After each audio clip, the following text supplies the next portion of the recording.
Let me hit you with a truth so fundamental, so deeply embedded in the ancient architecture of human attraction, that most men will spend their entire lives stumbling in the dark, completely oblivious to its power. It is a truth that will likely infuriate you, for it will invalidate much of what you have been taught about being a good man. You will lose her.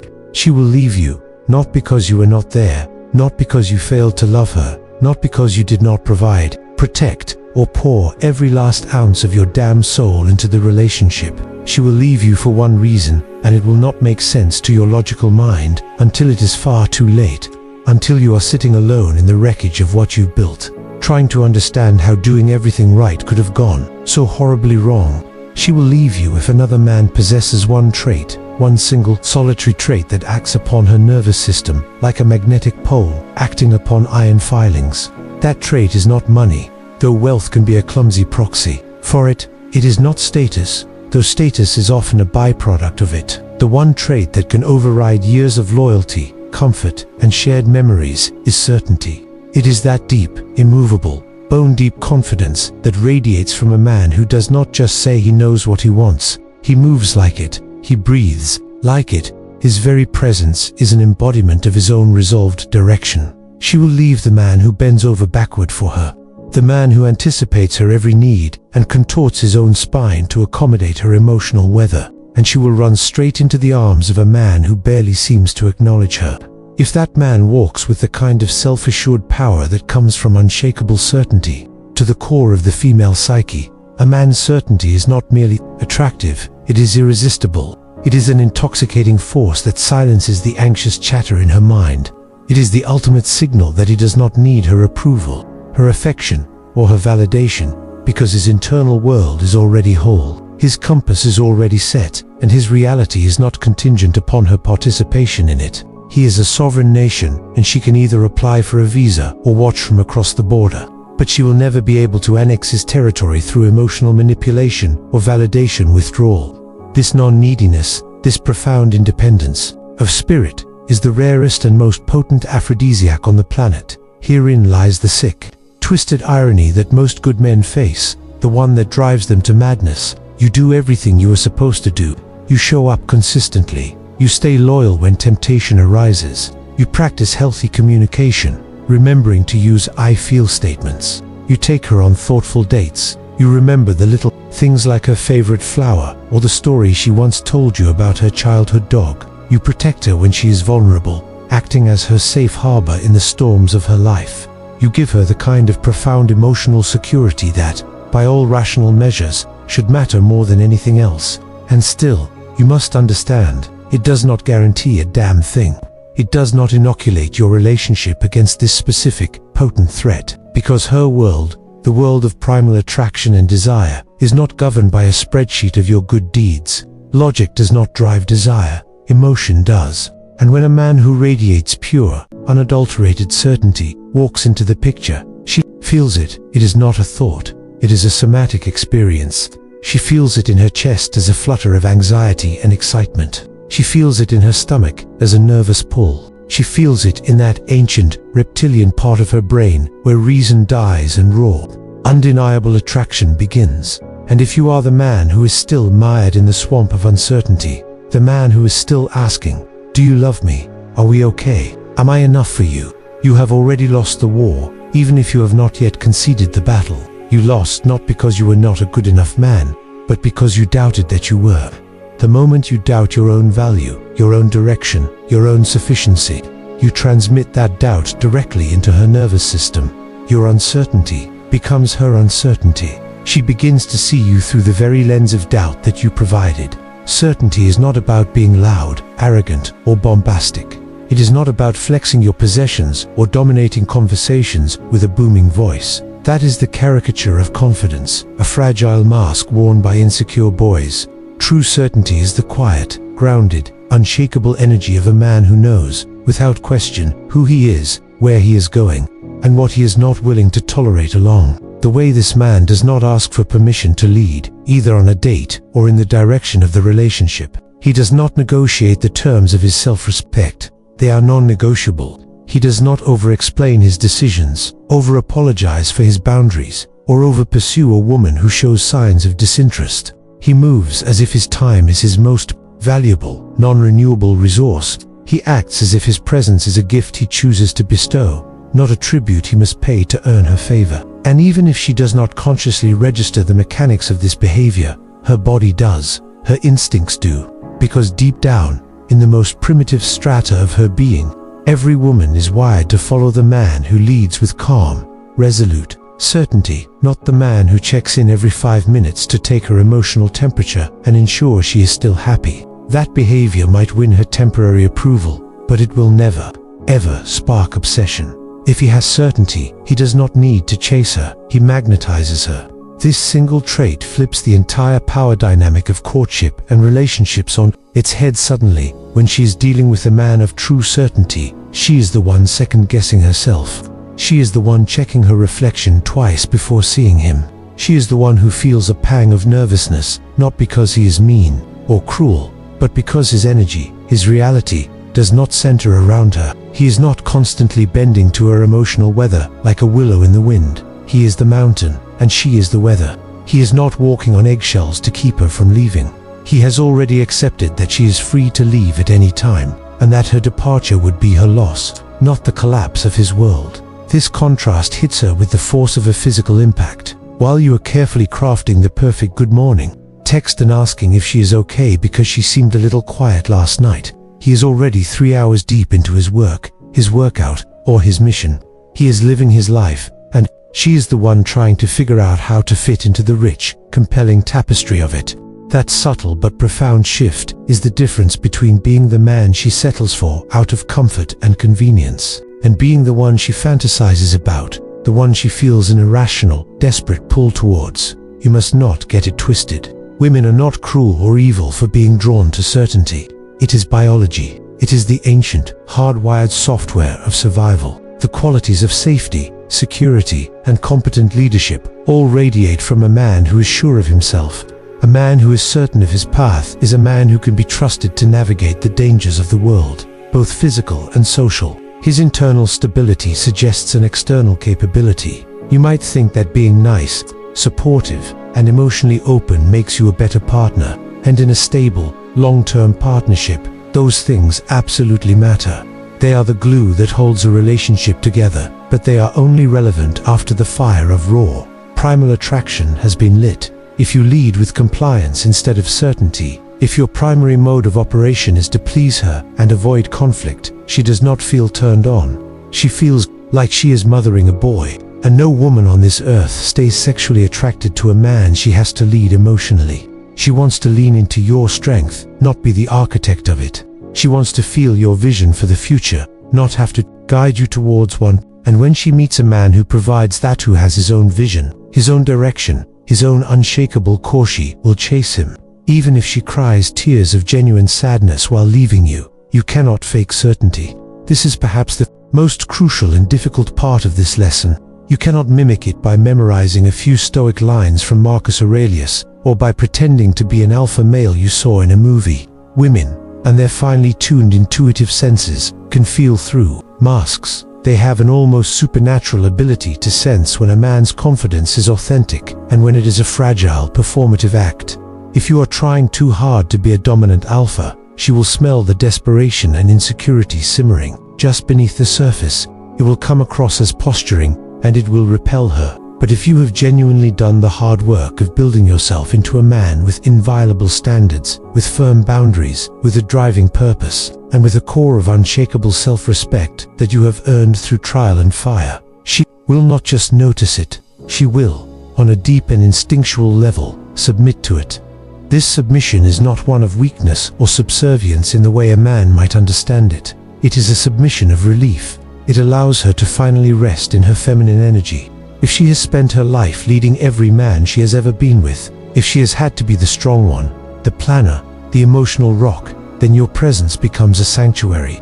Your certainty becomes addictive, not because of anything you are actively doing to her, but because of what you are being without needing anything from her. The man with true certainty does not lie awake at night asking himself, will she leave me?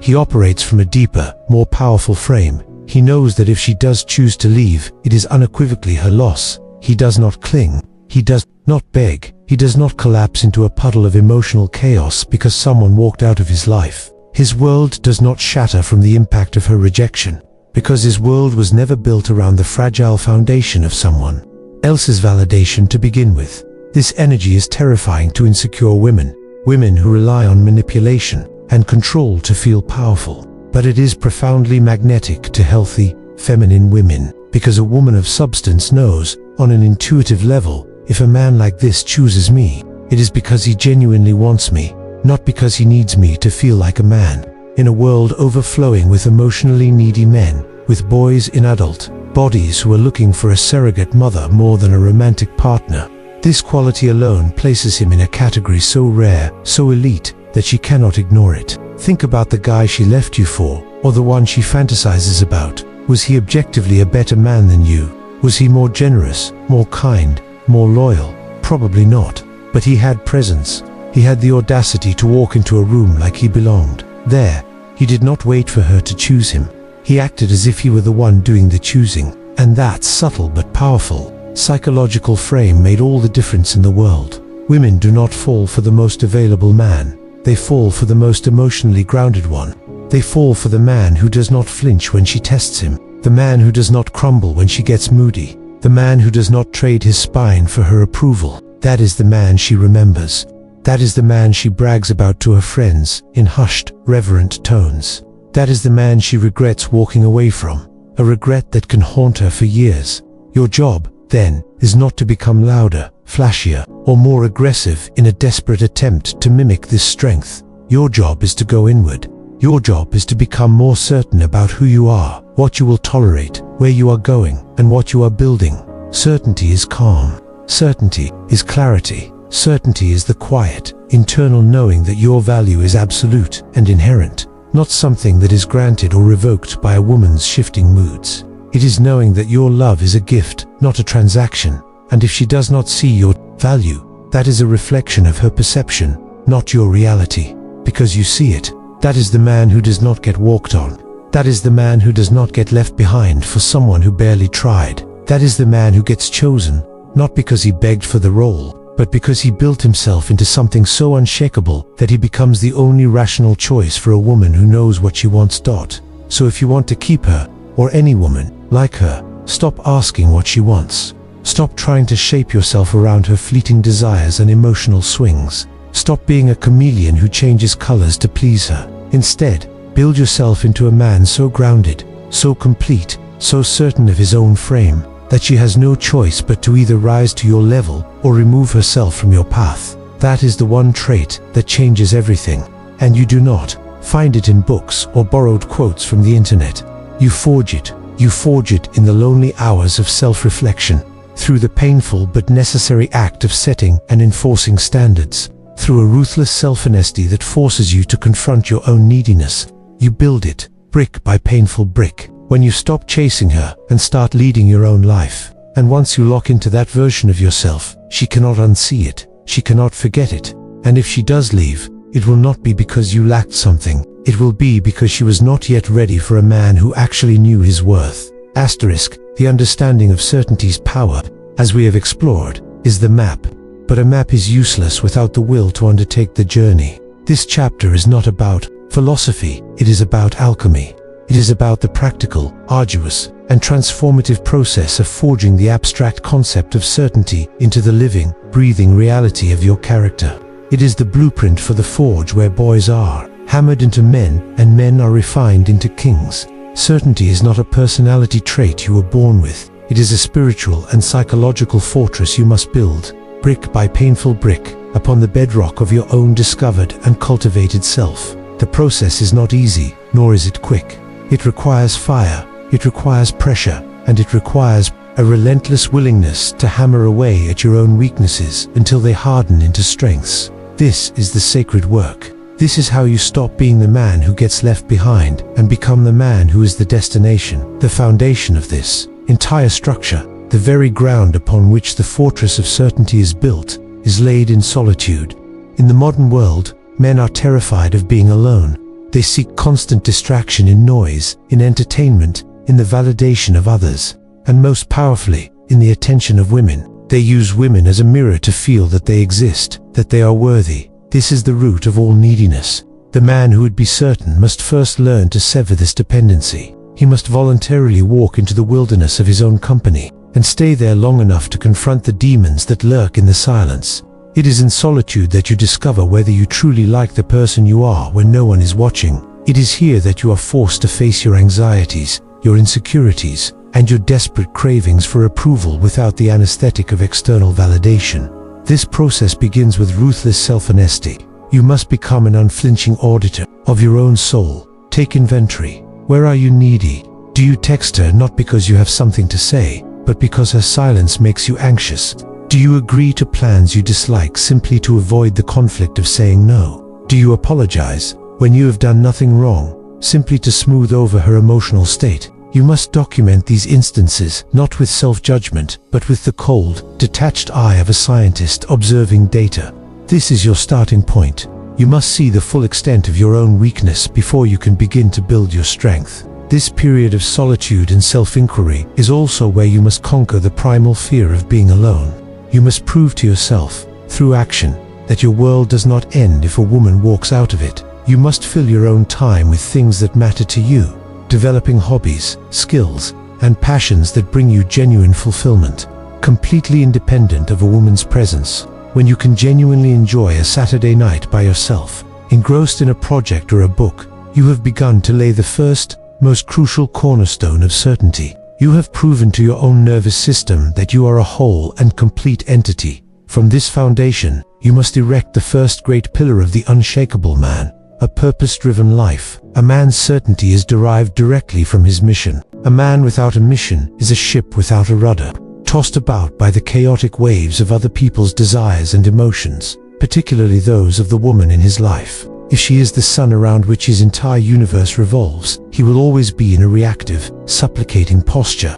But a man with a purpose, a mission that is bigger than himself, bigger than his relationship, bigger than his own comfort, becomes a star in his own right. He generates his own light, his own heat, his own gravity. Your purpose is not merely your job. It is the direction you have chosen for your life, the mark you intend to leave on the world, the mountain you have chosen to climb. It could be building a business, mastering a craft, creating art, or dedicating yourself to a cause. The what is less important than the why. It must be something that sets your soul on fire, something that you would do even if you were never paid, something that gives your life a sense of profound meaning. You must define this mission with absolute clarity. Write it down, break it down into actionable goals, financial, physical, intellectual, and spiritual. Then, you must architect your life around the disciplined pursuit of this mission. Your daily routine, your habits, your use of time and resources must all be aligned with this purpose. The man who is on his mission does not have time for the petty dramas that consume the aimless. He does not overthink a text message because his mind is occupied with solving a complex problem for his business. He does not panic when she needs space because that space is a gift, an opportunity for him to pour even more energy into his work. This is not a tactic to appear busy. It is the authentic reality of a man whose life is so compelling that a romantic relationship is a wonderful enhancement to it, not the centerpiece of it. The certainty does not come from achieving the final goal. It comes from the daily, disciplined process of building. Every workout completed, every page written, every sale made, every small step taken towards his grand vision adds another layer of steel to his internal frame. He knows where he is going, and that knowing becomes a powerful, silent broadcast to the world. The second pillar you must construct is the pillar of inviolable boundaries. Certainty is not an abstract feeling. It is expressed through action, and its most potent expression is the setting and enforcement of clear, firm boundaries. Boundaries are the rules of engagement for your own sovereign nation. They are the clear, communicated lines that define what you will and will not tolerate in your life and from the people in it. The man who lacks certainty has porous, shifting boundaries. He allows them to be violated to keep the peace or to avoid the risk of her leaving. The certain man understands that his boundaries are the measure of his self-respect, and he treats them as sacred. You must first define what your boundaries are. What behavior is unacceptable to you? Is it disrespect? Is it chronic lateness? Is it emotional manipulation? Is it a lack of support for your mission? Be specific. Once you have defined them, you must learn to communicate them, not with anger or aggression, but with calm, quiet clarity. If a boundary is crossed, you do not argue, you do not plead, and you do not try to convince her to change. You calmly and firmly enforce the consequence. The consequence is almost always the removal of your most valuable asset, your time and attention. For example, if you have a boundary that you do not tolerate being spoken to disrespectfully and she insults you during a disagreement, the wrong response is to argue back or to explain why she hurt your feelings.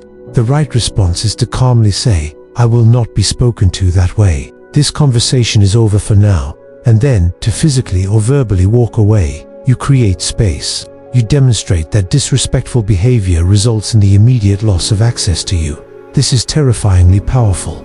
It teaches her, through action rather than words, that your standards are real. It shows her that you are willing to risk the loss of the relationship to maintain your self-respect. And paradoxically, this makes her respect you more and makes her less likely to leave. A man with no boundaries is a doormat, and a woman may wipe her feet on him, but she will never desire him.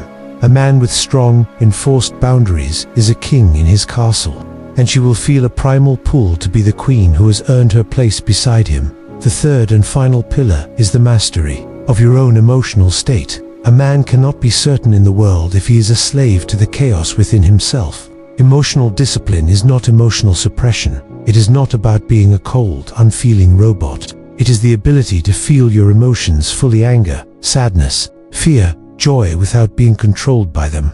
It is the capacity to sit in the fire of a feeling without reacting impulsively. The man with emotional discipline can feel a surge of anxiety when she pulls away, acknowledge it, and consciously choose not to act on it by sending a needy text. He can feel a flash of anger when she tests him, observe it, and choose to respond with calm amusement instead of defensive rage. This mastery is cultivated through practice. Mindfulness meditation is an invaluable tool, teaching you to observe your thoughts and feelings as passing clouds rather than identifying with them.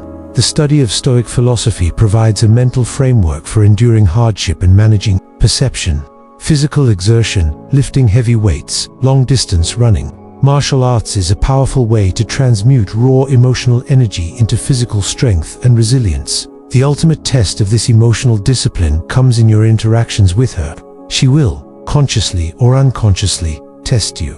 She will create emotional storms to see if your harbor is safe, to see if you are truly the mountain or just another willow. When you can remain the calm, centered presence in the midst of her chaos, when you can look at her emotional outburst with empathy but without getting sucked into its vortex, you have displayed the most potent form of certainty there is. You have shown her that your internal state is not for sale, that it cannot be manipulated, and that in your presence, she can finally let go of the need to control everything, because you have it handled. The man who has done this work, who has found comfort in solitude, who is driven by a purpose, who is defined by his boundaries, and who is the master of his emotions, no longer thinks in terms of keeping a woman. The entire frame has shifted. He is not trying to hold on to anything. He is focused on his path, on his growth, on his mission. He has become the prize. He has become the destination. His certainty is no longer a tactic. It is the authentic, unavoidable byproduct of the unshakable man he has forged himself to be. He attracts women who are healthy, feminine, and ready for a true partner, and he naturally repels those who are not. He does not worry about losing her to another man, because he knows he has built something within himself that is exceptionally rare. And if she does choose to leave, it does not shatter him. It is merely a data point, an indication that she was not the right person to walk alongside him on his journey. He lets her go, freely and without bitterness, because his focus is always forward, on the man he is still becoming. This is the ultimate power. It is the quiet confidence of a king who knows his kingdom is secure, not because of the walls he has built, but because of the man who sits on the throne.